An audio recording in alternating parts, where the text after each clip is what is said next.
This is AP Lit, and we are discussing Huck Finn, chapters 1 through 10. Our first discussion, Finley's going to start. But if you hear something, I just think it's you're probably aware that you don't know everything you need to know about this book. There's students in here who know other things that you don't know. You're not going to be able to use that if you don't, remember it, write it down. All right, so why don't we go? I thought it was really interesting how Jim used a lot of the things that Huck and Tom played pranks on him, and then he transformed them, kind of blew them out of proportion and turned them into these like spirits playing, doing things to him, all of these superstitious things. And then I thought it was really interesting how everyone else believed him without like a question about it. Can you mention one of the most specific things you said again? Superstitious, spiritual things, like when they put his hat on him, he told everybody like a devil had put a hat on him, and he took the piece that they left when he finished the candles and wore it around his neck, and told people could instantly cure all of their wounds and diseases. Yeah, that's a really good point. What does it tell us about Jim? He likes to be the center of attention. Yes, And good. He also very much believes in these things. Yes. Or else I don't think he would be able to blow them out. You're right. As such, I think he truly believes in them, but he doesn't totally understand the things that are going on and chooses to use this way to talk about them. Can you take it even further? What further? You've already kind of said it. I just want you to kind of identify what you said. He was able to tell these stories, and what did you say about other people? Make other people believe. So what does that tell you about him? He's good at tricking people. Yeah. Just That makes it sound negative, but he's good at talking. right, He makes people believe him. he's persuasive, and you got to hand it to him. You know, I think it's really important to see Jim what he isn't. He's not well educated and formally, but you just talked about some innate skills that the guy has, He's got really good persuasion. He can make other people believe just about anything. and he's the imagination. Just the fact he didn't, none of this is true, so he's making it up, which says something about him. So I like to point those things out as we go through the book. Yeah. Tom. I was just curious how Jim survived the rattlesnake fight. How did he not die? He survived what? The rattlesnake fight? They put whiskey. Oh, well, I mean, it's not fatal. It's not fatal every case. It looked like they would usually die. No, they also poured it down his leg. Not necessarily. I mean, I've seen it. Well, I'm just saying that they cleaned it and like. well, they took care of I'm it. just pour whiskey on my butt. Well, it cleans it. It's like you're not gonna. But I think it's a die good from point that infection. sometimes kills you, but doesn't always. You're better off drinking Jim whiskey sounds than like you you hate. Just pour whiskey on it. All right, let's keep going. Yeah, Julia. I thought it was interesting how Huck is exposed to both the civilized part of society and then the uncivilized kind of society, because he lives with the widow and Miss Watson, and he gets educated and everything, but yet he doesn't find it enjoyable. And then he gets kidnapped by his father, who is a little more uncivilized and just kind of just hunts and does nothing all day. And kind of enjoys it Yeah. until, It gets repetitive and mundane. and his father gets drunk and beats him. Yeah. But I really like that. Maybe that explains some of Huck's success. He knows both sides. He knows the good people, and he knows the not so good people. Maybe that explains his fact. He's got those kinds of experiences. He's able to. That part of his survival skill. Was there anything else? I was gonna say, he doesn't want to be a part of both of them. He wants to find his own way, and he wants to be self-reliant on himself and not on others. Well, that's also a good point.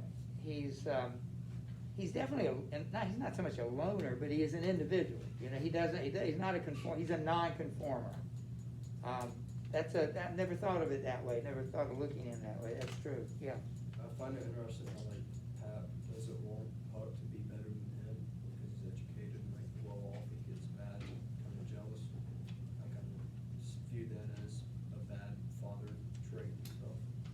because what most fathers want, it's sort of typical, is that you're really, a good father wants your son to outdo you. You must be aware of that too. That is a trait of being a good parent. Like, yeah, I did this, but my son, you don't want to be wealthier than your son, you want your son. We're getting to the point economically that that's not happening, that the next generation isn't surpassing the previous generation. It's always been the case, but that's because of the economy and things, that's not happening as much. That's a good point. Not a very good father. Again, compare, as we said, compare Jim to Pap. That's a good comparison as you read this. Pap's already shown various ways that he's a better father figure to taking better care of Huck than Pap ever did. Yeah. I feel like this is the first like literature we've read that like the kids are kind of more relatable. It's the first what? Like the book we've read as a kids are like relatable. Okay. And like the other books we've read, they're like, you know, they're not playing tricks on each other and plotting stuff. Like I feel like this is not really relatable, but. Keep Well, going. like, the fact that they're not killing people, but like the fact that they play like the trick with the hat. I just felt like in other Let him literature, finish. this is not as formal as other literature. It's showing like a different side that we haven't seen. Well, That kinda stood out. that's a really good point. Yeah. It's from Huck's perspective. Yeah. And, you know, I can think of a handful of books that do that, but they're not as many as the other kind. You know, they're not that many books that take the, you know, one, I'm sorry, the names are, anyway, I'll come to me in a minute, but something like, Pip and. Yeah, and- that's what I couldn't think of. Yeah, That's what I was and trying to refer to. Dickens, he does that on several occasions, but that's a good point. We'll go with Davis and. I kinda like how Huck isn't educated, but he's also like not an idiot. Like, he like maybe he can't read or write, but he's still smart enough to know like when someone's lying to him or like what he needs to do, because he calls the widow kind of on her bluff about smoking, and then when he figures out that, he was able to figure out that his father come back to town just by his footprints, and then he like gave away his money because he knew that his dad would be upset or would try to take it to like go drinking. And I just feel like that makes him like a more interesting character. But you also said at the beginning, say it again, what does that say specifically about educated, smart, or whatever? Like they're not connected, like he doesn't have to be educated to be like intelligent. Yeah, he's not an idiot, and you said that. Yeah, that's a good thing to look past. He doesn't have formal education, but you actually mentioned, and if you think about it, he is educated, just not formally. I can't read and write very well, but he knows all about superstitions. He thinks on his feet, just like Jim.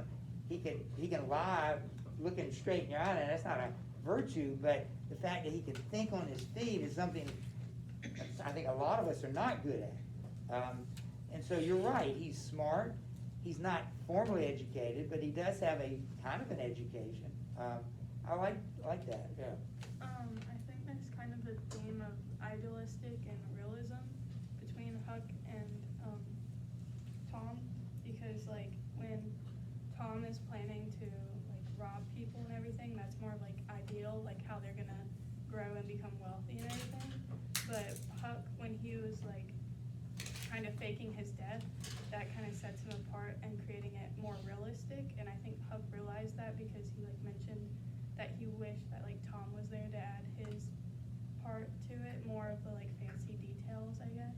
Because what Tom was saying was kind of just stories and would never really happen, whereas Huck's way of like escaping was kind of more realistic. And So what you're saying, I don't want to put words in your mouth, but both Tom and Huck have really good imagination. yes, The difference is, for Tom, they're just games. yes. And for Huck, it actually served a very practical purpose. Yes. And what was that practical purpose? What So was that the he why could- did he make such a big show of him looking like he had been killed? Because then no one would go after him once they like found or assumed that he was dead, and he would just be by himself. And so if you can remember that example, it's sort of the template for the rest of the book. Huck is the realist, Mhm. he's the pragmatist, Tom is just playing games. And it goes back to what Julia said.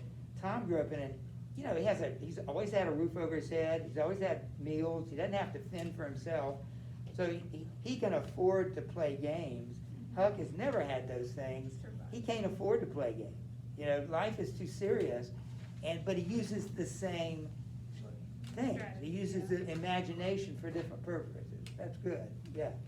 I find it interesting how detached Huck is from like material possessions, because he was really quick to give up his money to the judge, just because his father was in town. And I think like the fact that he cares so little about this massive amount of money he has is, I mean, it's really mature in the sense that he just doesn't care about material things.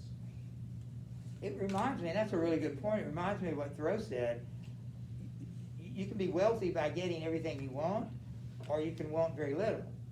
And you're in the same position. You're perfectly satisfied in either way, but one, you require money to buy what you want. The other, you don't need the money because you don't need anything, or don't want his money. That's a really good point. I've never seen it framed that way, but that's right. He's a lot more simple, because he doesn't need as much. Yeah, Tom. He said he was like mature, but I think he's like really independent as well. He's what? He's really independent because Yeah. like, he didn't like, need his dad. Obviously, his dad was never there for him. And then like even the people that are teaching him stuff, like they're not his real parents. But yet like he shows like more maturity than like his peers, like the people in the group. Like he shows like he doesn't want to be in that group because they're not really as mature and they don't really share the same. Well, they're just playing games. Yeah, they don't really share the same like ideas as him, and like he just kind of goes and does what he wants. Yeah. And he's really like independent. One of the little stories that illustrates that is when little Tommy Barnes, remember him? I don't know if you do, but he was a little kid, 5-year-old kid, and their rule was if you snitch on us, we're gonna kill you.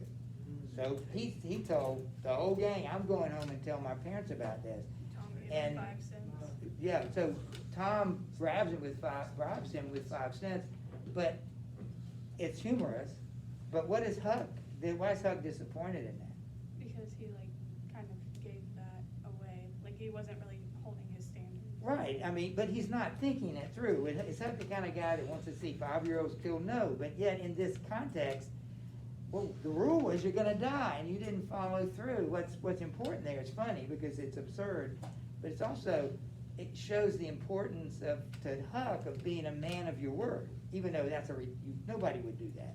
But still, he's just 14 years old. He's not aware of how bad that would be. That's another good point.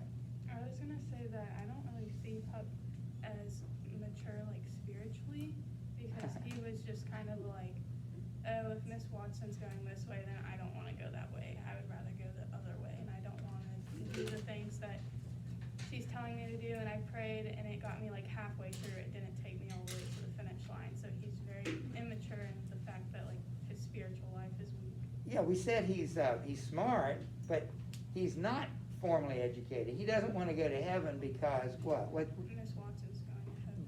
But in reality, he doesn't want to go because you know what about him? That I'm confused on where you're trying to Well, go. I know, I'm not saying that. My point is, he really doesn't understand it. Yeah, like he's not been told like what are the pros and cons. Right, of he the whole hasn't thing. been given a real picture of heaven, so he's making the decision not to go there based on some false impression. Yeah. And maybe that's pretty logical. If she's going, I don't want to be with her. Of course, that's a silly reason, but that's a good point. John. The part where they're like looking for, when they're on the steamboat and they're looking for Huck's body and they're like shooting cannonballs and like leaving like loaves of bread with like mercury in it. I don't know, like why would they do that? Like, why would they? Well, Do you read the book? Yeah. How do I not read the book? All right, let's answer his question, Davis. Answer his question. Why would they do that? Because the cannonballs would make the dead, they thought the cannonballs like the bread would find the dead body. Okay, is there any scientific basis for either one of those? No. What about the cannonball? I mean, I mean, level up. It- air down in the water, make the body or even just the vibration of My the, brain. yeah, of the ship. So there may be a little bit there. I can't think of any reason why the bread would do it, right? The bread was like superstition. Yes, Especially with the mercury. but ironic, Yeah. but ironically, separate David, it. It's a legend. ironically, what does it do? It does fine. I think It, it could separate. did you get that? Again, the humor of it, it's an absurd superstition that actually works. And all you can do is laugh at that, because it didn't work, because it did what it was supposed to do, it was an ironic change. Which brings us up, well, there are other, yes, Wait, John. well, why would they put mercury in it? I don't know their reasoning behind Just it. like, I mean, could he eat it? I don't know what their How do you eat reasoning it if is it's just it's like behind walking under a ladder. Elizabeth, He's- I thought it was kind of interesting. hey, guys, How in the beginning of the book, it seems like Huck is kind of sick of his lifestyle with Miss Watson, and he kind of wants to go back with his father, not back with his father, but like he misses that kind of lifestyle, and it seems like he's almost missing it. But then it's kind of surprising, like the extent he'll go to like get away from his father and that lifestyle he was living by like planning out this whole death, and even going to like faking his murder. so we pointed out he's a nonconformist, he doesn't fit in either. Julia mentioned about the civilized and wasn't it, civilized and uncivilized, he doesn't really fit in either. He's his own man, and that's what makes him, an attractive person, Max. I thought it was interesting how Jim is pretty superstitious, and I don't know, it's not all like the stuff about the spirits and stuff is not true, but then he's able to like predict the rain by like seeing the two like birds flying across.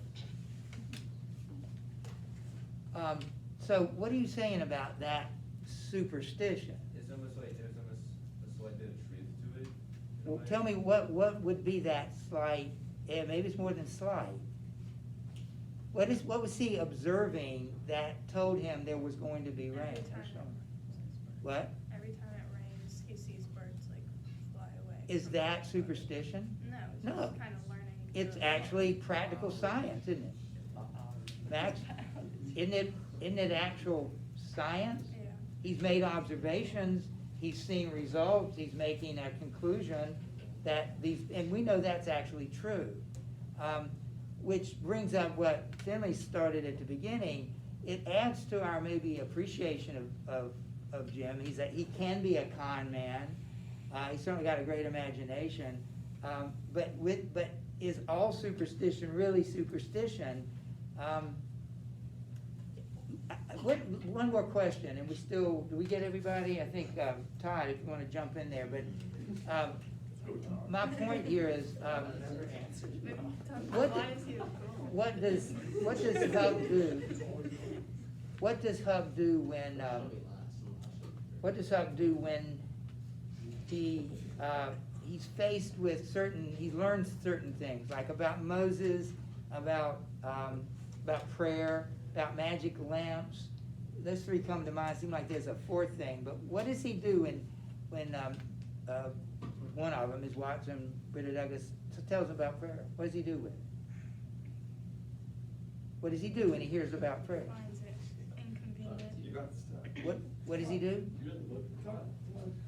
Ty, do you have any idea? Nobody remembers. I'll tell you what he did. I want you to remember this. When he hears about prayer, he tries it. And he said he prayed for lines and hooks. He got the hooks, but not the lines, so he gave it up. What does he do when he hears Tom's stories about Aladdin and the magic lamp? I guess he tried. He goes, finds a lamp somewhere, he tries it, it doesn't work, so he rejects it. What does he do when he hears a really interesting story about Moses? He's dead. So. He's dead, so he doesn't have any use It's for it. irrelevant. So I want you to take note of this, because you'll see it over and over. Tom is a realist and a pragmatist. That means he values what works, and he rejects what doesn't work. And so he tries these things, and let's go back to the superstitions. Why does he do the superstitions?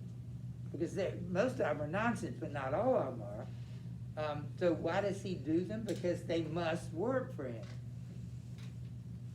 In some cases, like the salt over the shoulder, we have the snake skin, and we're gonna find out that the snakeskin, actually, they give it all the credit for all their bad things that happen, and that's absurd.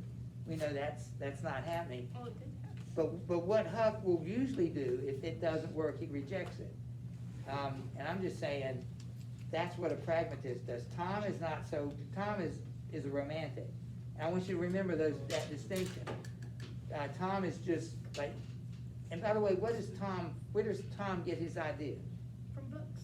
Right. And stories. And they're not science books, they're romantic literature books, like Sir Walter Scott.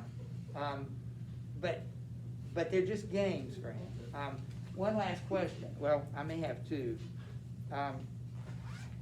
Are you superstitious in any way? I used to be with basketball.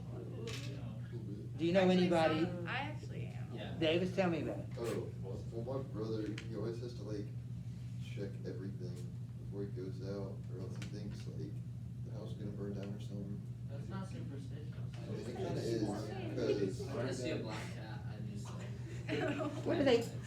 What do they call that thing when people are so concerned about the roads being in order, or OCD. Okay, what does that mean?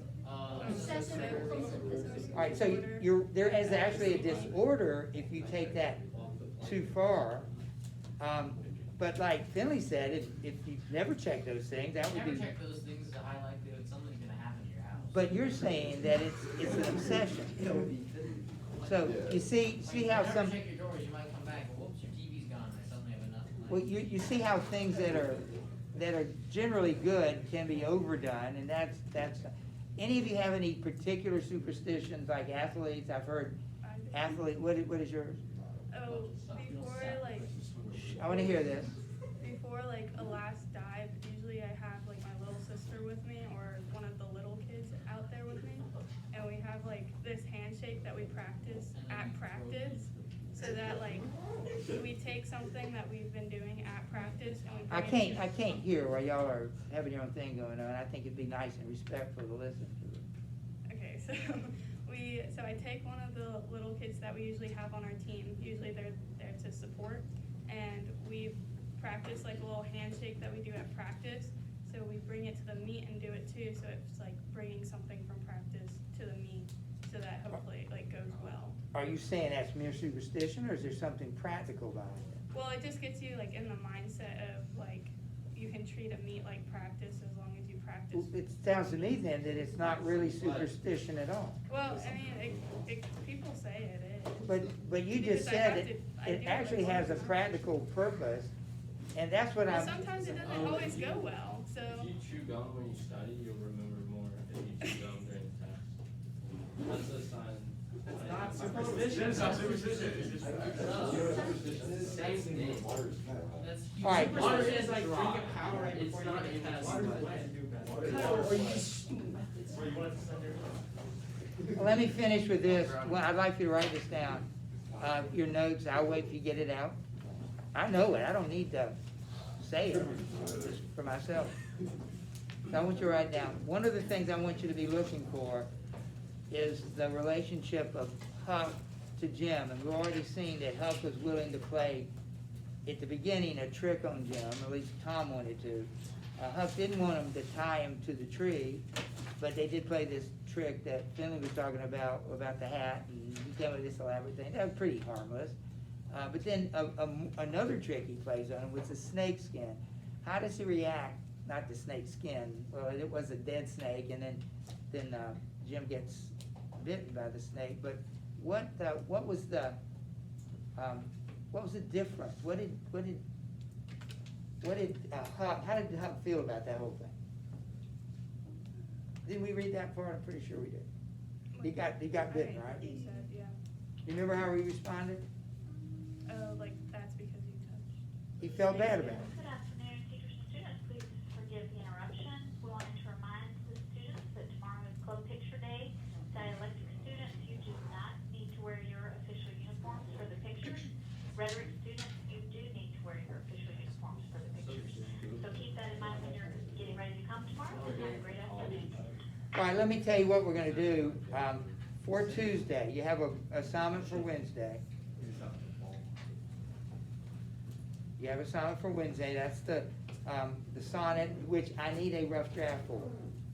So I don't need just the final copy, I need some evidence that you worked through this and made changes. I need a rough draft, you can use that sheet with the grid on it, that would be great, because every line has to have 10 syllables in it. So you're saying like the sheet? That would be, that's why I gave it to you, yeah, the sheet with all the grid on it. The other thing, I need that on Wednesday. On Tuesday, it's a quick turnaround, you need to read the next 60 pages. So that gives you tonight, it gives you the weekend, it gives you Monday. We've gotta finish this book. We have 3 months, February, March, and April, and then, a spring break is gonna take a whole week out of April, whenever it is. So I'm sensing a bit of urgency. We've got 4 books we'd like to read, 3 after this book. If we don't get them, we don't get them, but I'd like you, the more books you read, the better you're prepared to read. So I want you to read for Tuesday, write the sonnet for Wednesday, hand in a rough draft with that other sheet as well. Yes, sir. I think we might have like a lot of stuff on that Tuesday. Is it definitely gonna be? I'll look at it. I can adjust that, but, Sounds good. I think there's a. I'll look at it. Physics quiz. Physics. Just trying to figure out a schedule so we can read this, and get it done. So I'll double check that. I think Wednesday or Thursday. Well, Wednesday you already have something to do for me. You have the We did Thursday. sign it. I'll look at it, we might do it. I want you to read it, I don't want any excuses, so I want to give you plenty of time. All right,